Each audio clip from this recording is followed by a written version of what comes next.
in ONGC's Barishuk Bhatipara well at Sibsagar district on 12 June 2025. But in spite of the best effort put forwarded by ONGC, so far the gas leakage has not been stopped. People are suffering like anything. People are coming to a nearby school. They are camping there. Students are not able to going to schools, colleges. People are not able to resume their normal activity. There are a lot of sense of anger among the local people.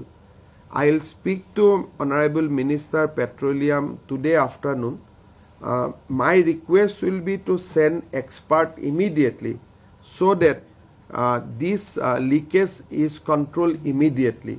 If somehow fire it connect with fire, then it will be a huge disaster. So far there is only leakage, there is no fire. But if for some reason fire happens, then it will go out of control. So matter is very serious, matter is very urgent. I'll speak to Honorable Union Minister for Petroleum today on this issue.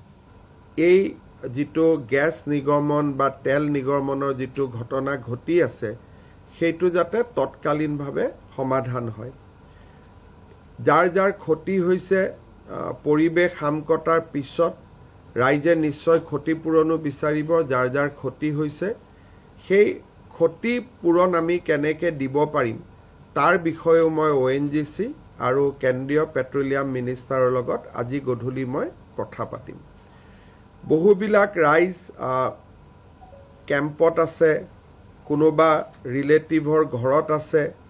ঘৰৰ পৰা তেওঁলোকে কাপোৰ কানিখিনিও আনিব পৰা নাই, কাৰণ তাতে ওচৰত গ'লে অত্যন্ত ভীষণ তাপ হৈছে, টেম্পাৰেচাৰ বাঢ়ি গৈছে, ওচৰলৈকেও যাব নোৱাৰি। ক্ষতিপূৰণ বিষয়ে আমি আলোচনা কৰি থাকিম। আজি মই এতিয়া মুখ্যমন্ত্ৰী সাহায্য পুঁজিৰ পৰা তেওঁলোকলৈকে প্ৰত্যেকটো পৰিয়াললৈ 25,000 টকা এটা কাপোৰ কানি যাতে কিনিব পাৰে বা ল'ৰা ছোৱালীৰ কিতাপ নোহোৱা হৈ গৈছে, কিতাপ কেইখন কিনিব পাৰে, এটা সামান্য বৰঙণি এটা মই এতিয়া আগবঢ়াম। কিন্তু ইয়াৰ লগত ক্ষতিপূৰণৰ কোনো সম্পৰ্ক নাই।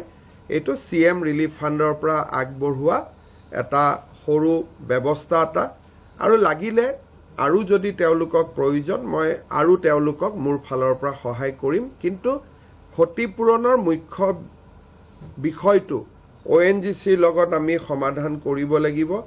প্ৰথম প্ৰায়ৰিটি হৈছে যাতে ৱেলটো আমি বন্ধ কৰিব পাৰোঁ।